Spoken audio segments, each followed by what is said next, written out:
Bonjour et bienvenue sur la chaîne Les Clés du piano. Je vais parler aujourd'hui de la tartine de beurre de Mozart. C'est une petite pièce, on ne sait pas bien si c'est d'ailleurs du Mozart, il y aurait des doutes éventuellement là-dessus, mais c'est pas très grave parce que c'est quand même un petit morceau très sympa à apprendre en niveau 2 ou 3 et vous pouvez tout à fait l'aborder dès la fin de la deuxième année sans aucun problème. Bien sûr, il va y avoir des choses à savoir, notamment les petits glissando. Les puristes diraient, il faut dire glissendi. C'est vrai qu'en italien, l'accord se fait de cette manière. On va donc parler un petit peu de ces glissendi.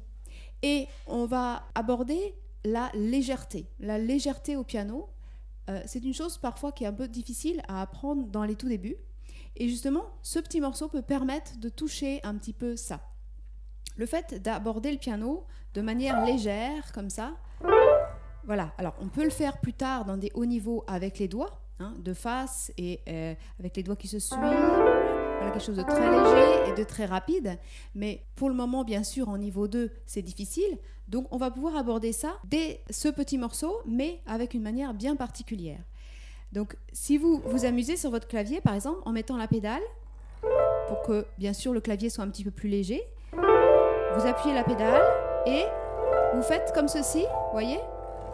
Et bien sûr, on entend tac tac tac. C'est quoi en fait qui aborde les touches ? C'est l'ongle. Ce sont les ongles. Les ongles en plus de plusieurs doigts. Donc, vous pouvez vous entraîner comme cela.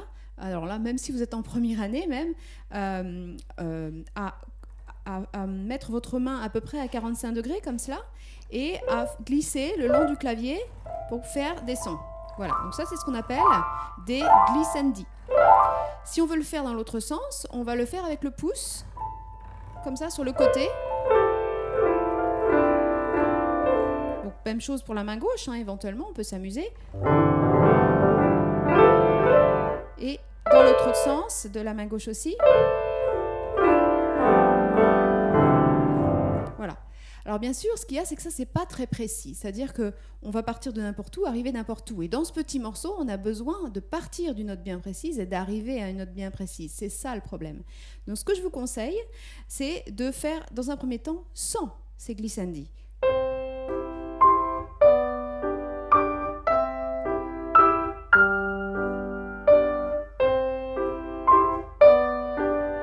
Voilà. Et, petite astuce, vous partez pas de suite, parce que c'est vraiment ça qui va se passer. 2, et vous partez. 1, 2, hop. 1, 2, hop. 2, hop. Voilà. Vous voyez ? Les glissandi, ici, vont se faire après le deuxième temps. Quand vous savez faire ça déjà, et que vous êtes entraîné à faire comme ceci, eh bien là, vous pouvez rajouter les glissandi. Mais il faut s'arrêter bien là. Donc, avec vos yeux, visualisez cette note d'arrivée et dites-vous, attention, je viens de là.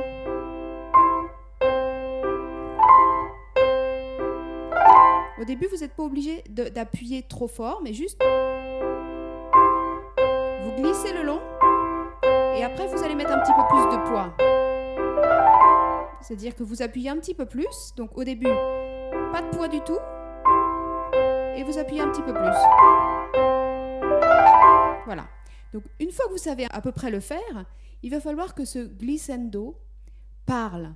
Parce que ça ne suffit pas de jouer les notes, il faut qu'elles parlent, il faut qu'elles disent des choses. Donc, pour ça, il faut leur donner une intention, une couleur bien particulière, une présence. Regardez, écoutez bien. Là, j'ai vraiment pas parlé, j'ai juste donné les notes. Maintenant... Là, alors évidemment, vous allez me dire c'est plus fort, mais il n'y a pas que ça. J'ai mis une intention de faire ta et d'aller jusque là.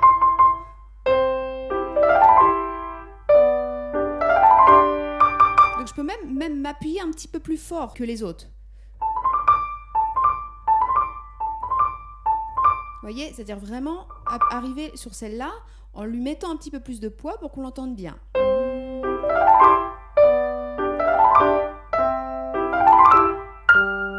Comment je fais pour celui-là ? Alors, moi j'ai une petite astuce, je termine par le 2. Mais bon, ça c'est pas forcément évident pour vous. Comment on fait ? On va jusqu'au mi et au mi, on glisse avec le 2. Donc on rentre un petit peu vers l'intérieur comme ça. Et comme ça, je peux terminer avec un 2, je suis plus sûre de moi. Ou alors, je fais le pouce en m'arrêtant bien. Voilà.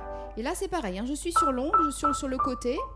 Et il faut avoir une certaine, à la fois une rigidité du doigt, c'est-à-dire que si vous êtes trop mou dans les doigts, ben, tout simplement, c'est la chair qui va cogner. Donc, vous allez vous faire mal et au bout d'un moment, vous allez carrément vous faire saigner. Bon, je ne vous cache pas que là, à force de faire le morceau, je commence à avoir des petites ampoules sur le coin, là. Hein. Donc, bon, on est d'accord que ça finit par faire mal.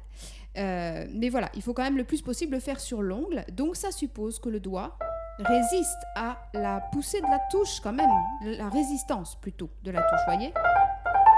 J'ai quand même le doigt ici qui est solide. Dans l'autre sens, c'est pareil, j'ai le pouce qui est quand même solide. Je ne le mets pas tout mou. Forcément, s'il est tout mou, il va racler contre la peau. Et là, je vais me faire mal. D'accord? Donc, je fais en sorte que ça soit sur l'ongle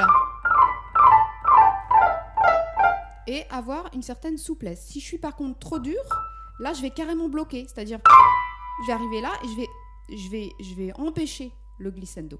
Voilà, c'est ce que je voulais vous dire pour les glissandi.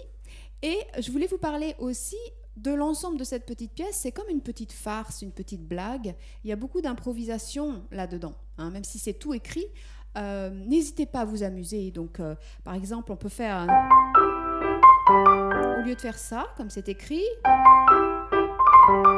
Pourquoi pas envisager des petites flioritures et puis pourquoi pas peut-être faire la deuxième fois à la reprise.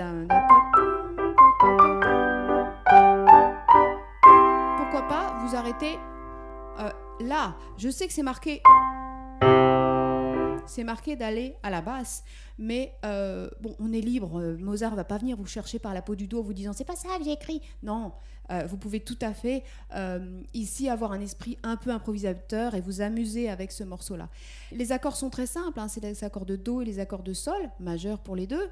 Donc amusez-vous dessus justement avec la main droite pour créer d'autres choses éventuellement, d'autres petites mélodies.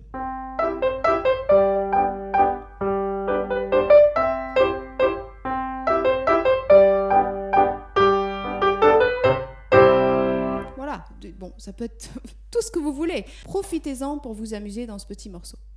Et si vous voulez en tout cas apprendre ce morceau avec moi, pas à pas, sachez que j'ai créé une formation que vous trouverez dans la description et également dans les petites fiches qui s'affichent sur la vidéo. N'hésitez pas à venir nous rejoindre parmi tous les clénotes qui me suivent, tous ces pianistes adultes qui sont passionnés et qui sont vraiment motivés pour apprendre un répertoire, avoir plusieurs morceaux sous les doigts pour pouvoir se faire plaisir et pas passer des années à juste savoir un pauvre morceau et en plus pas jusqu'au bout. Vraiment, offrez-vous ce cadeau d'avoir un répertoire de plusieurs morceaux. Si vous voulez, vous pouvez le faire avec moi. Voilà, à très très vite. Si vous avez aimé cette vidéo, je vous encourage à cliquer sur le petit pouce vers le haut et à me laisser un commentaire en dessous. Je vous remercie, à bientôt.